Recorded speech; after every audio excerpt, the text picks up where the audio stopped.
السلام علیکم ناظرین، پروگرام ویژن بائی راجہ آتے ذوالفقار کے ساتھ آپ کی خدمت میں حاضر ہوں۔ لو جی، خان نے کر دیا ہے ڈیل سے انکار، اب کیا ہوگا رافعہ؟ اور کیا سپریم کورٹ واقعی اپنے فیصلوں پر عمل درآمد کرانے کے لیے ڈٹ گئی ہے؟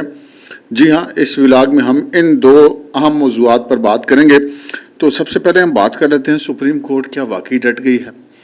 سپریم کورٹ نے جو مخصوص نشستوں والا کیس تھا اس پہ بہت ساری تنقید ہوئی، ہم نے بھی کی اور بھی بہت سارے لوگوں نے کی ہوگی، لیکن اس تنقید کے ساتھ ہی چونکہ ایک بیچ میں تھوڑی سی ٹرکی کام ہو گیا تھا کہ جب نظر ثانی کی درخواست دائر کی گئی تھی تو سپریم کورٹ کے ججز نے کہا جی ہم تو اویلیبل نہیں ہیں۔ مسلم لیگ نون نے کی تھی نظر ثانی کی درخواست، اب تو اوروں کی بھی آ گئی، پیپلز پارٹی کی بھی آ گئی، الیکشن کمیشن کی بھی آ گئی، لیکن ججز نے سماعت کرنے سے انکار کر دیا۔ ان کا جی ہم چھٹیوں کے بعد کریں گے۔ اچھا، وہ کام جو ہے نا وہ اب پی ٹی آئی کے گلے پڑ گیا ہے۔ وہ اس طرح کہ سپریم کورٹ نے جو فیصلہ دیا تھا، اکثریتی فیصلہ، اس کے بیچ میں انہوں نے یہ کہا تھا کہ جی 15 دن کے اندر اندر جو ہیں یہ مخصوص نشستیں الاٹ کر دی جائیں اور بندے ادھر سے ادھر ہو جائیں، ادھر سے ادھر ہو جائیں۔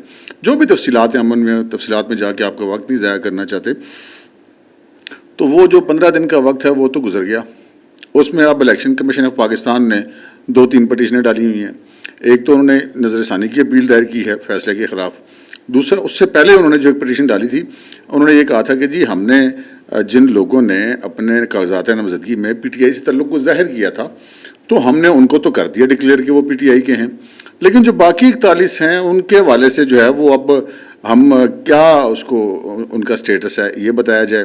دوسرا یہ کہا گیا تھا کہ جی یہ آپ بات کریں کہ جی مخصوص نشستیں دے دی جائیں پاکستان تحریک انصاف کو، لیکن وہ کس کی طرف سے جاری کردہ لسٹیں جو ہیں ان کے اوپر ہم فیصلہ کریں اور ہم نشستیں الاٹ کریں، اس لیے کہ عمران خان تو اب سابق چیئرمین ہے، اس وقت تو وہ چیئرمین نہیں ہے پارٹی کے چیئرمین جو کہلاتے ہیں وہ بیرسٹر گوہر ہیں۔ بیرسٹر گوہر جس انتخاب کے نتیجے میں پارٹی کے چیئرمین بنے تھے، وہ انتخاب جو ہے وہ نل اینڈ وائٹ قرار دیا گیا تھا، جس وجہ سے پھر انتخابی نشان بھی نہیں ملا۔ تو اس وقت پاکستان تحریک انصاف کی کوئی باڈی ایگزسٹ نہیں کرتی بطور عہدیدار، تو اس حوالے سے بھی وضاحت کی جائے۔ اچھا، یہ ہو گیا۔ پھر چونکہ یہ نہیں ہوا کہ وہ ان کی نشستیں ان کو الاٹ کر دی جائیں جو جس طرح کہ سپریم کورٹ نے کہا تھا، تو اس کے خلاف پی ٹی آئی بھی چلی گئی سپریم کورٹ میں کہ جی ہمیں تو لسٹیں نہیں مل رہی۔ اب گئے ہیں وہ جج صاحبان پھنس ایسے گئے ہیں کہ جو دل ہے وہ تو دل تو بچہ ہے جی، دل تو بہت کر رہا ہے کہ پاکستان تحریک انصاف کی پٹیشن کو انٹرٹین کر کے جناب آرڈر کھڑکائے جائیں، لیکن کیا کریں، اب خود ہی کہہ بیٹھے ہیں کہ جناب ہم تو چھٹیوں پر ہیں، اور اس وقت تو یہ کہا تھا کہ نظر ثانی کی اپیل نہ سننی پڑے، اوپر سے ابھی تک تحریری فیصلہ بھی اس کا نہیں آیا۔ اچھا، جس کا تفصیلی تحریری فیصلہ جو ابھی تک نہیں آیا، تو اس کے حوالے سے عمل درآمد کرنے کے حوالے سے جو بے چینی ہے اور جو کوششیں ہیں وہ پھر کیوں ہیں؟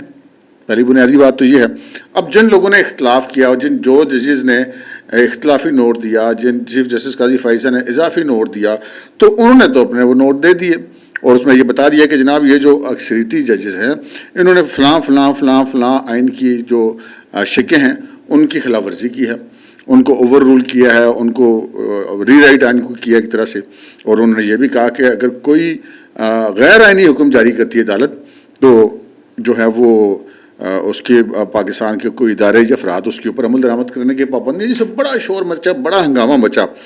اچھا، اب ہوا کیا؟ ہوا یہ ہے کہ اب وہ چھٹیاں منسوخ کر کے آ کہ اگر سنتے ہیں کیس تو پھر وہ پتہ چل جاتا ہے کہ بھائی یہ معاملہ کچھ اور ہے، تو وہ تو سن نہیں سکتے۔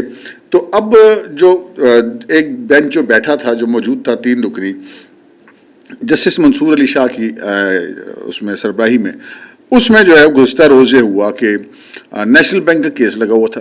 نیشنل بینک آف پاکستان کے 11,000 پینشنرز کے حوالے سے کیس تھا کہ جناب وہ جو آرڈر دیا تھا سپریم کورٹ نے اس کے اوپر نیشنل بینک انتظامیہ نے عمل درآمد نہیں کیا۔ اب اس کے اوپر جو ہے وہ ایک تحریری حکم نامہ عدالت نے جاری کیا، اور اس کے میں سارے تفصیلی حکم نامے پہ نہیں جا رہا اس لیے کہ نیشنل بینک کا کیس ہمارا موضوع نہیں ہے، ہمارا موضوع جو ہے وہ میں آپ کو بتاتا ہوں۔ اس میں جو ہے وہ انہوں نے بہت سارے الفاظ ایسے لکھے جس سے یار لوگوں نے یہ مطلب نکالا کہ جی یہ بیسیکلی وہ کہتے ہیں نا کہندی تینوں تو سناندی نو، یعنی کہ وہ بات کسی اور کی ہے اور سنائی کسی اور کو جا رہی ہے، وہ ایسے کہ اس میں سپریم کورٹ کے ان 3 جج صاحبان نے سپریم کورٹ کے احکامات پر عمل درآمد نہ ہونے کے حوالے سے بڑی سخت قسم کی باتیں لکھی ہیں. اس میں جو لکھا گیا اس کو میں آپ کو مختصراً بتا دیتا ہوں. اس کا جو ترجمہ ہے کہ اس میں سپریم کورٹ جسٹس منصور علی شاہ کی سربراہی میں وہ یہ کہتی ہے 3 رکنی بینچ کہ جناب یہ سپریم کورٹ کا جو کوئی بھی حکم نامہ ہے وہ انفرادی شخصیات ہوں یا اداروں کے پاس عدالتی فیصلے پر عمل درآمد کے علاوہ کوئی چارہ نہیں ہے. پھر وہ کہتے ہیں کہ جمہوریت میں قانون کی حاکمیت صرف ایک اصول نہیں بلکہ وہ بنیاد ہے جس پر قانون کی حکمرانی کی حیثیت ٹکی ہوئی ہے. مزید لکھتے ہیں کہ سپریم کورٹ کو بطور ایپیکس کورٹ کے آئینی تشریع، انصاف کی فراہمی اور آئین پر عمل درآمد کروانے کا اختیار حاصل ہے. سپریم کورٹ کے فیصلے محض سفارشات یا ایڈوائزری نہیں ہوتے. سپریم کورٹ فیصلوں پر عمل درآمد یقینی بنانا ہوگا اور ان کو ہر صورت میں عمل درآمد یقینی بنانا ہوگا اور ان کو نظر انداز یا تاخیر کرنا ملک کے آئینی ڈھانچے کو چیلنج کرنے کے مترادف ہوگا. اب عدالتی فیصلوں پر عمل درآمد کرٹسی نہیں بلکہ آئین کی منشا ہے. عمل درآمد جو ہے وہ اس سے عدالتی نظام پر عوامی اعتماد برقرار رکھنے کے مترادف ہے، یعنی کہ ان کے حکم پر اگر عمل کیا جائے تو اس سے عدالتی نظام جو ہے وہ اس کے اوپر عوامی اعتماد جو ہے وہ برقرار رہے گا. اب یہ جو انہوں نے آرڈر لکھا اس کے بہت سارے مطلب ہیں. اس کا جو مطلب وہ رپورٹر اظہارات کر رہے ہیں سپریم کورٹ کے اندر جو کہ تازہ تازہ جوتھیے ہوئے ہیں یا ان کو تازہ ہے وہ کوئی ڈالروں کی لت لگی ہے، تو وہ اب میں نام لینا مناسب نہیں، ہمارے کلیگ یہ سارے وہ جو اس کی تشریح کر رہے ہیں وہ کہہ رہے ہیں جناب یہ پیغام دیا گیا ہے بنیادی طور پہ ایک اور کیس کے درمیان یہ آرڈر دے کر بتایا گیا ہے کہ جناب اگر سپریم کورٹ کی اضافی نشستوں والے جو فیصلہ ہے اس کے اوپر عمل درآمد نہ کیا گیا تو پھر کیا ہوگا. سپریم کورٹ جناب انہوں نے اپنا موڈ بتا دیا. اوکے، اب یہاں پر یہ جو آرڈر ہے اس کے اوپر بھی بڑے اگر ہم دیکھیں بظاہر تو یہ عدالت نے جو لکھا ہے وہ نیشنل بینک کے حوالے سے لکھا ہے، لیکن اس کو ریلیٹ ادھر کیا جا رہا ہے تو ہم وہ جو ریلیٹ کیا جا رہا ہے اس پہ بات کرتے ہیں. اگر سپریم کورٹ یہ کہہ رہی ہے کہ جو سپریم کورٹ کے فیصلہ پر عمل درآمد یقینی بنانا ہر صورت ہے نظر انداز یا تاخیر آئینی ڈھانچے کو چیلنج کرنے کے مترادف ہوگا، اور وہ جو کہتے ہیں جی کہ آئین کے حوالے سے انہوں نے اس میں اور کیا لکھا ہے جی، اس میں یہ کہتے ہیں کہ جی قانون کی حکمرانی کی حیثیت جو ہے وہ ٹکی ہوتی ہے اور یہ انصاف کی فراہمی اور آئین پر عمل درآمد کا اختیار حاصل ہے. بالکل ٹھیک ہے جناب، لیکن کیا آئین ری رائٹ کرنے کا اختیار ہے؟ آپ جو اس میں یہ فرما رہے ہیں معزز جج صاحبان کہ جناب یہ آئینی ڈھانچے کو چیلنج کرنے کا مترادف ہوگا اگر نظر انداز کرنا یا تاخیر کرنا یا عمل درآمد نہ کرنا، تو جو آئینی ڈھانچے کی ایسی تیسی کرنے کا اختیار صرف عدالت کو حاصل ہے. اب عدالت بھی تو آئین کی کسی سسٹم کے تحت بنی ہے نا، اس آئین کے تحت پاکستان کے سارے ادارے کام کر رہے ہیں. ہاں، پارلیمنٹ جو ہے وہ واحد ادارہ ہے جو آئین کو تبدیل کر سکتی ہے، اس کی کسی شک کو تبدیل کر سکتی ہے، پورے آئین کو تبدیل کر سکتی ہے، اس لیے کہ پارلیمنٹ آئین کی ماں ہے. Excuse me. اس کے علاوہ جتنے بھی ادارے ہیں وہ اس آئین میں سے نکلے ہیں بما سپریم کورٹ کے. تو پھر اب معاملہ یہ ہے کہ اگر وہ جن 2 جج صاحبان نے آئین کی جن شکوں کا ذکر کیا ہے کہ ان شکوں کی خلاف ورزی اس معزز 8 رکنی اکثریتی بینچ نے مطلب بینچ تو 13 رکنی سے 8 رکنی جو اکثریت ہے ان جج صاحبان نے کیا ہے، تو وہ پہلے تو اصولاً تو یہ ہونا چاہیے اگر ہم اخلاقاً بات کریں اصولاً بات کریں اور کہ جناب آپ پہلے اپنا تحریری فیصلہ جو تفصیلی ہے وہ جاری کیجئے. اس کے اندر وہ جو انہوں نے سوالات اٹھائے ہیں جن 2 جج صاحبان نے ان کا جو شافی جواب ہونا چاہیے، کیونکہ 8 جج بہرحال 8 جج ہوتے ہیں، جو 2 جج ہوتے ہیں تو ان 8 ججوں کے پاس ایسی دلیلیں ہونی چاہیے کہ جس پہ وہ کہہ سکے کہ نہیں جناب یہ آئین کی فلاں شک کے تحت ہم نے 3 کے بجائے 15 دن دیے ہیں اور ہم نے فلور کراسنگ کی اجازت دی ہے، یہ آئین کی کس شک میں؟ ہماری ناقص رائے میں تو ایسی کوئی شک موجود نہیں آئین میں. تو یہ بنائی طور پہ تو آئین کو ری رائٹ کیا گیا ہے جو بظاہر ایسا لگتا ہے. تو یا تو یہ جب فیصلہ آئے گا تو اس میں یہ طے ہوگا کہ آپ نے کس آپ کی مورل پوزیشن کیا تھی جس پہ آپ نے کیا. اب اگر وہ مورل پوزیشن نہیں تھی تو پھر وہ دو ججز نے جن آئین انہوں نے تو باقاعدہ پوائنٹ آؤٹ کیا نا کہ آئین کی فلاں فلاں فلاں فلاں آرٹیکل کی خلاف ورزی کی گئی ہے، لیکن یہاں پر ایسا نہیں ہو رہا. اب یہ اب میں اس کو کیوں بات کروں، یہ بظاہر تو فیصلہ نیشنل بینک کے حوالے سے ہے، لیکن بات یہ ہے کہ جن صحافیوں نے اس کے اوپر کمنٹ کر کے اس کو یہ کہا کہ بنیادی طور پہ یہ جو اس حکم پر عمل درآمد نہیں کیا گیا، وقت گزر گیا مخصوص نشستوں کے حوالے سے، تو اس پر یہ اصل میں جج صاحبان نے اس طرف اشارہ کیا ہے، تو ان کی بات کو ہم کیوں نہ درست سمجھیں، اس لیے کہ ہمارے ذرائع کے مطابق وہ ان کا ان جج صاحبان کے ساتھ یا سپریم کورٹ کے اندر یہ جو وہ کالے بھونڈ ہم نہیں کہتے بھائی، جسٹس اتر من اللہ کہتے ہیں، ان کے ساتھ وہ لنکڈ ہیں، اور ہمیشہ وہ جو کہتے ہیں نا وہ ان کے ترجمان سمجھے جاتے ہیں، وہ ان کے خود ساختہ ترجمان ہیں، یا انہوں نے آفیشلی تو ڈکلیئر نہیں کیا جا سکتا کسی جرنلسٹ کو، لیکن وہ بنے ہوئے ہیں. اور وہ آج کل تو چونکہ ڈالر شالر بڑے بن رہے ہیں، تو وہ ان کی طرف سے جو لنکڈ لوگ ہیں اس سائڈ سے، ان کی طرف سے جب یہ بات آئے گی تو پھر اس کے اوپر بندہ کہتا کہ ہاں یار اگر یہ لوگ کہہ رہے ہیں تو پھر واقعی ادھر سے یہ بات ہوگی، کیونکہ ادھر کی جو بھی بات ہوتی ہے وہ انہی لوگوں کے تھرو آتی ہے. تو یہ ہم نے آپ کے ساتھ عرض کیا کہ اگر ہم اس کو درست تسلیم کر لیں کہ یہ بیسیکلی وہی میسج دیا گیا ہے، تو اب یہ لڑائی آگے بڑھے گی. فی الحال تو یہ پھنسے ہوئے ہیں، نہ یہ اپنی جو باقی بینچ ہے وہ 13 رکنی بینچ چاہیے نا نظر ثانی کے لیے، کہ نہ تو اپنی چھٹیاں منسوخ کر کے واپس آ کے اب ان باقی ان کیسز کو کلیئر کر سکتے ہیں، کیونکہ خود ہی کہہ چکے ہوئے ہیں کہ چھٹیوں میں ہم کام نہیں کریں گے، محض اس لیے کہ نظر ثانی نہ سننی پڑے. لیکن فیصلہ بھی تحریری تفصیلی نہیں آیا، اور اب تو پی ٹی آئی بھی انصاف لینے پہنچ گئی ہوئی ہے، اور باقی جو پٹیشنیں وہ بھی مسترد کرنی بڑی ضروری ہیں. تو یہ اب یہاں پہ کہانی گئی ہے پھنس. اچھا جی، اب یہ جو ساری کہانی ہم نے آپ سے پچھلے ولاگ میں جو رات والا تھا اس میں عرض کی تھی کہ عمران خان صاحب نے یہ جو کہا کہ جی 2 مہینے کا وقت حکومت کے پاس، تو اس کے پیچھے جو ان کے ذہن میں جو چیز چل رہی ہے وہ یہ چل رہی ہے کہ جناب یہ منصور علی شاہ صاحب حلف اٹھا لیں گے چیف جسٹس کا 2 مہینے کے بعد، قاضی فائز صاحب ریٹائر ہو کے گھر چلے جائیں گے، تو اس کے بعد پھر جناب وہ حلل مچ جائے گی.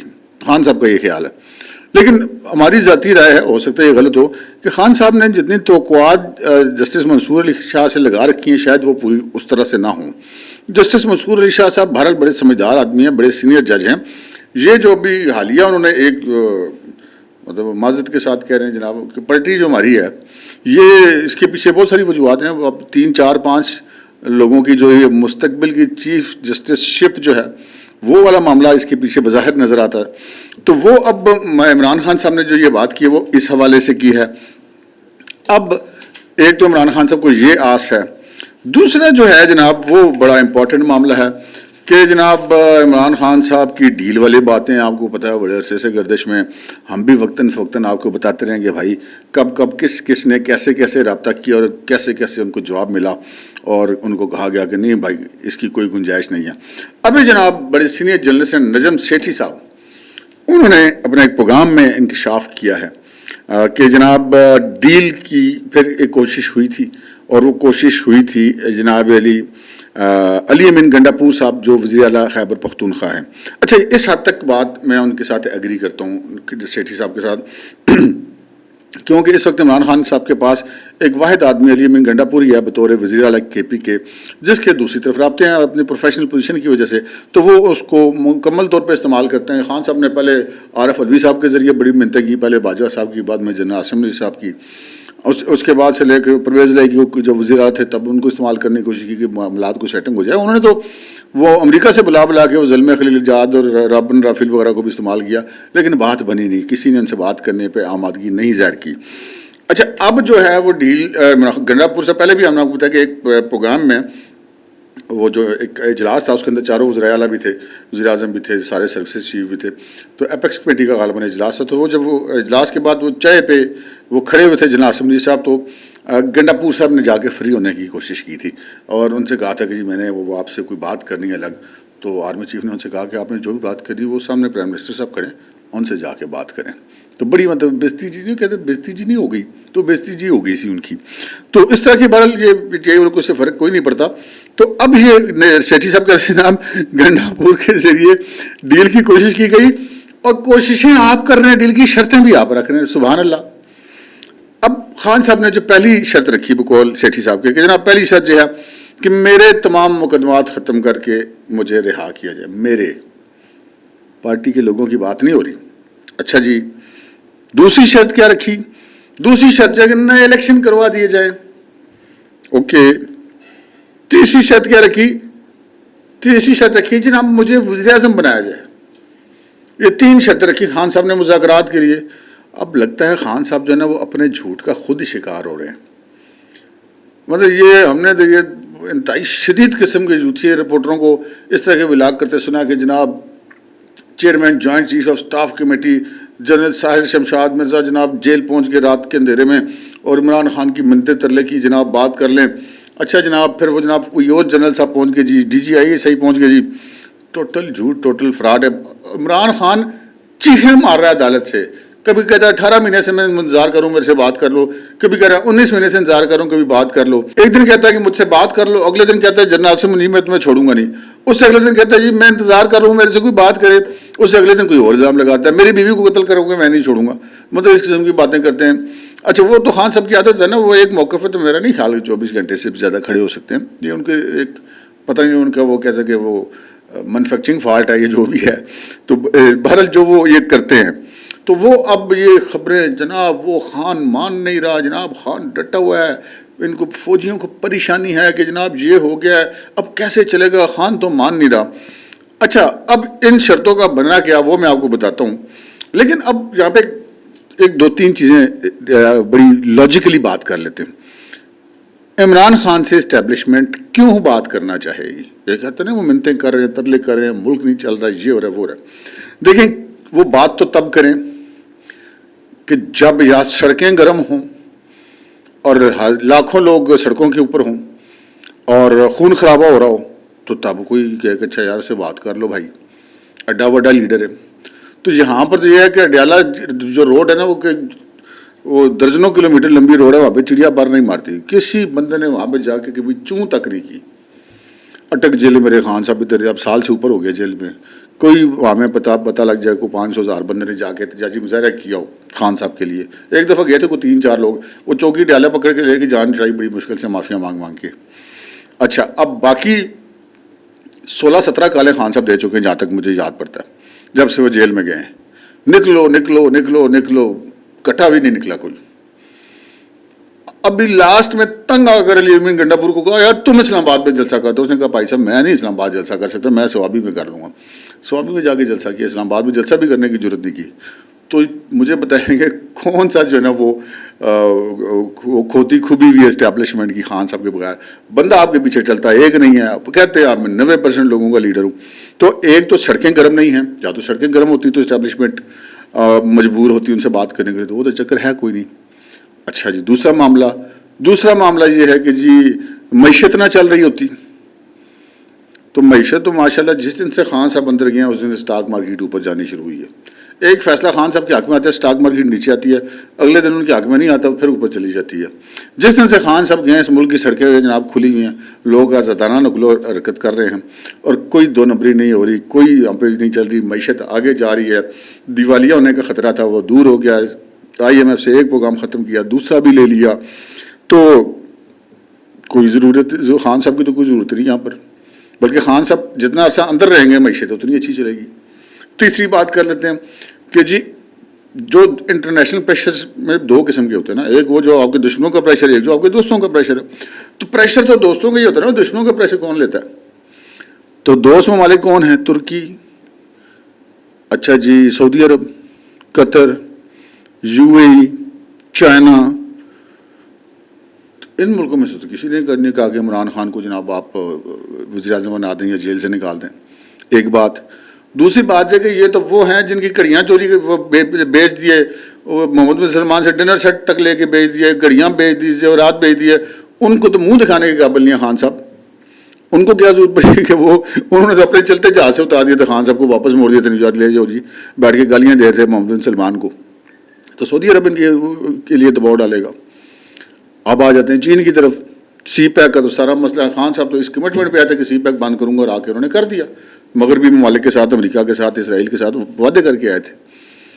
تو اب جب سے خان صاحب گئے وہ سی پیک کے روٹ دوبارہ کھل گیا, سی پیک فیز 2 شروع ہو رہا ہے.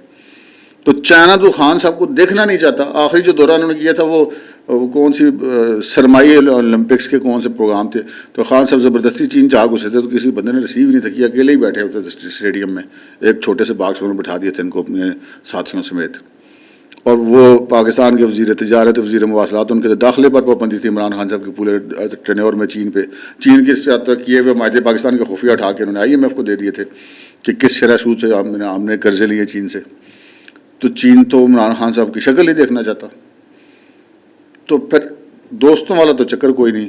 اب جو دشمنوں والا چکر ہے، اسرائیل مار رہا ہے نا چیخے اقوام متحدہ میں جا کے، عمران خان کے حقوق، غزہ میں حقوق نہیں اسرائیل کو نظر آتے، عمران خان کے حقوق اس کو نظر آتے ہیں۔ اچھا جی، یہ برطانیہ کہتا جی عمران خان کے حقوق، ابھی خود برطانیہ نے جو کیا 4 دن کے اندر انہوں نے گھروں سے آریوں سے گار کر کے دروازے نکالے ہیں، اور 4 دن کے اندر سزائیں بھی دینی شروع کر دی، اس لیے کہ وہاں پہ جج ہیں، وہاں پہ کالے بھونڈ نہیں ہیں۔ یہ 9 مئی والا واقعہ کسی اور کے ساتھ ہوتا تو 12-13 مئی تک سزائیں بھی ہو چکی ہوتی، لیکن یہاں پر جو ہے وہ جو پاکستان کے دشمن ملک، میں سیدھی سیدھی بات کروں گا، ان کی طرف سے بھی بڑی آفرز ہوتی ہیں نا، ترغیبات ہوتی ہیں، ادھر کی نیشنلٹیز فیملی کے ساتھ، یہ وہ بڑے معاملات ہوتے ہیں، تو ان کی تو پرواہ کوئی نہیں پاکستان کو۔ پاکستان کا اب امریکہ کے بغیر بھی نہ پاکستان امریکہ سے اسلحہ لے رہا ہے، نہ پاکستان امریکہ کے ساتھ جو ہے وہ ان سے قرضے لے رہا ہے، نہ پاکستان امریکہ سے امداد لے رہا ہے، تو امریکہ کا کون سا بار ہے پاکستان کو؟ تو انٹرنیشنل پریشر کی بھی کوئی چکر نہیں کہ اسٹیبلشمنٹ خان صاحب کے لیے کچھ کرے یا ان کے ساتھ کوئی ڈیل کرے۔ اچھا جی، تیسری ہم بات کر لیتے ہیں کہ جی یہاں پر جو ہے وہ اتنی اوور ویلمنگ میجورٹی ہو کہ جناب وہ اسٹیبلشمنٹ کے لیے بڑا مسئلہ بنا ہوا، تو وہ تو چکر ہی کو نہیں۔ 2 صوبوں میں تو بالکل ہی بری حالت ہے عمران خان صاحب کی پارٹی کی، سندھ اور بلوچستان میں، کہتے ہیں میں 90% مقبول ہوں، ان 2 صوبوں میں تو مطلب گنتی کے ووٹ ہی پڑے ان کو۔ اچھا جی، KP میں ووٹ جو پڑا ہے وہ تو بیسکلی شکر ادا کرے، شکریہ ادا کرے، بلکہ شکریہ کیا ادا کرے، پیسے دے کے آپ نے خود ان کو پاکستان کے خلاف پالا تھا، TTP والوں نے ڈبے بھرے ہیں آپ کے۔ پنجاب کے اندر آپ کی حالت ہے کہ آپ الیکشن ہار گئے ہیں، جب ضمنی الیکشن ہوا تو آپ کیا KP میں آپ کو امیدوار 4تھے نمبر پہ ہے، اور پنجاب کے اوور آل جو ہے وہ جھاڑو پھر گیا ضمنی الیکشن میں، تو پھر کون سی کھوتی کھبی ہے بھائی، اسٹیبلشمنٹ کو کون سی پریشانی ہے؟ تو پھر یہ جو عمران خان صاحب کی شرطیں ہیں، مجھے وزیر اعظم بنائیں، نئے الیکشن کروائیں، میرے مقدمات ختم کیے جائے، وہ کیسے بھائی؟ مقدمات تو عدالتوں میں جا کے ختم ہوں گے نا، مطلب ہے کوئی کسی فوجی جرنیل کے یا کسی چیف جسٹس کے یا کسی پرائم منسٹر کے کہنے پہ تو نہیں ختم ہوں گے۔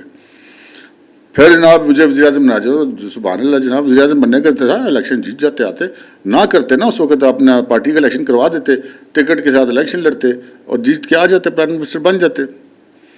جب وہ آپ کو تحریک عدم اعتماد سے اتارا گیا تھا تو سر آرام سے بیٹھ جاتے، جتنا آپ کا گن تھا وہ PDM کی حکومت نے اپنے سر لے لیا تھا، آرام سے جناب وہ الیکشن لڑتے اور آ کے وزیر اعظم بن جاتے۔ لیکن اللہ تعالیٰ نے پاکستان کو بچانا تھا کہ خان صاحب نے قومی اسمبلی سے استعفے دیے، 2 حکومتیں گرا دی، 2 KP کی اور آزاد کشمیر کی اور گلگت بلتستان کی بھی گنوا بیٹھے، اور سارا کچھ کر کرا کے او پہ آئی جیل۔ تو یہ خان صاحب کی اپنی کی تھی، تو پھر ان سارے چیزوں کا نتیجہ کیا نکلا؟ جواب دیا گیا گنڈا پور صاحب کو ان 3 شرطوں پہ، انہوں نے کہا ایبسلیوٹلی ناٹ۔ اب تک کے لیے اتنا ہی، اجازت دیجیے، اللہ حافظ۔